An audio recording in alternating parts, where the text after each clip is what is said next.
សួស្តីថ្ងៃទី23ខែវិច្ឆិកាឆ្នាំ2020បាទថ្ងៃនេះខ្ញុំធ្វើវីដេអូមួយបង្ហាញអំពីប្រសិទ្ធភាពនៃការ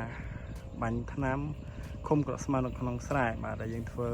ការបង្ហាញជាមួយកសិករពុហៈបាទនៅខាងភូមិបារាយលិចសង្កាត់បារាយក្រុងព្រៃវែងខេត្តព្រៃវែងបាទដែលយើងធ្វើការបាញ់ថ្នាំឃុំមកគឺបានរយៈពេល20ថ្ងៃហើយបាទដែលយើងគិតចាប់ពីថ្ងៃទី3រហូតដល់ថ្ងៃទី23ខែវិច្ឆិកាឆ្នាំ2020នេះបាទជាលទ្ធផលខ្ញុំសង្កេតឃើញថាការឃុំក្រស្មៅបាទគឺអាចយើងឃើញថាប្រសិទ្ធភាពរហូតដល់ 98% បាទបើមានស្មៅមានកន្លែងទូប្រហែលជាតិចតួចបាទក៏អត់ដោះច្រើនដែរបាទ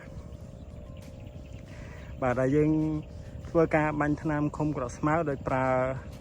អាប៊ូម 100cc 150cc លាយជាមួយស៊ីងសមុទ្រ 50cc និង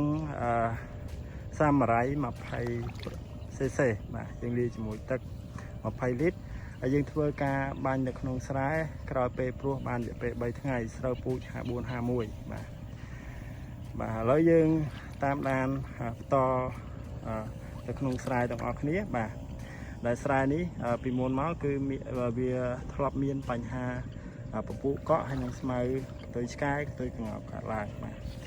ឥឡូវក្រោយពេលដែលយើងបាញ់ថ្នាំឃុំក្រស្មៅឃើញទេបាទក្នុងស្រែគឺមានតែដើមស្រូវសុទ្ធមកកក់ក៏អត់មានដែរបាទកក់ក៏អត់មានដែរហើយស្មៅក៏យើងមិនទាន់ថាឃើញមានដែរបាទបើមានគឺតិចតួចតែយើងវែកប៉ុណ្ណេះអត់ទាន់ឃើញមានស្មៅឃើញទេ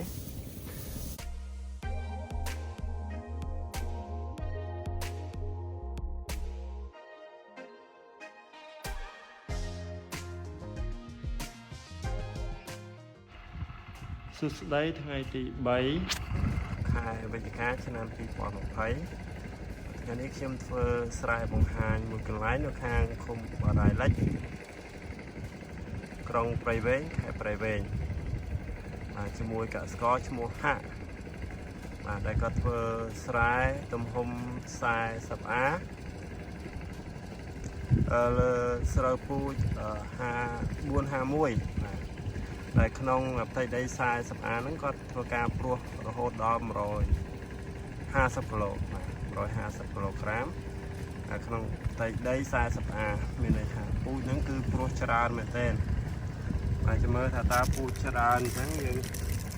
ពេលដែលយើងធ្វើហើយអាចទទួលបានផលយ៉ាងម៉េចមកវិញបាទមានតែយើងធ្វើការរកចាំតាមបានទាំងអស់គ្នាហើយយើងមើលតែពូជដែលគាត់ព្រោះនេះគឺដោះល្អដោះស្ទើរតែទាំងអស់បាទយើងមានដំណោះហើយក៏ធ្វើការព្រោះបានពេល2ថ្ងៃធ្វើការបាញ់ថ្នាំបាទ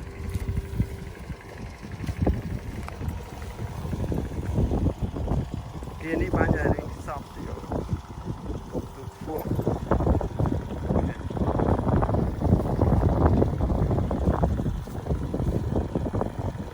ទៅសល់បងសល់ដាក់ទៅក្បាលហើយ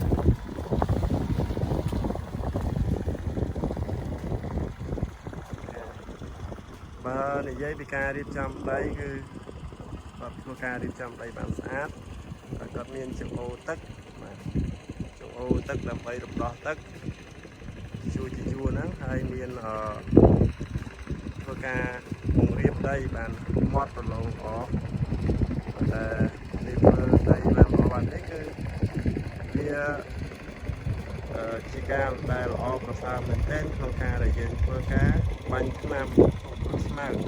បើកាន់តែមានប្រសិទ្ធភាពបាទការបាញ់ថ្នាំស្មៅឃុំក្រស្មៅនេះគឺទាមទារយើងធ្វើដីស្អាតមានប្រព័ន្ធរំដោះទឹកបានល្អហើយមួយទៀតពេលណាដែលស្រូវចាប់ដើមមានអាយុប្រហែលជា5ដល់7ថ្ងៃយើងចាប់ដើមបញ្ចូលទឹកគឺទឹករត់ស្មៅល្អកាលណាដែលទឹករត់ស្មៅល្អគឺវាជួយcontrolស្មៅហ្នឹងគឺបានល្អផងដែរបាទដូច្នេះការដែលយើងប្រើប្រាស់ថ្នាំឃុំក្រស្មៅឲ្យមានប្រសិទ្ធភាពខ្ពស់គឺអាស្រ័យលើការរៀបចំដីគេរៀប ពងវាបរស់បានស្មើល្អមានចំនួនរស់ទឹកការរំដោះទឹកបានស្អាតល្អគឺយើងបាញ់ថ្នាំទៅក៏បានល្អផងដែរបាទ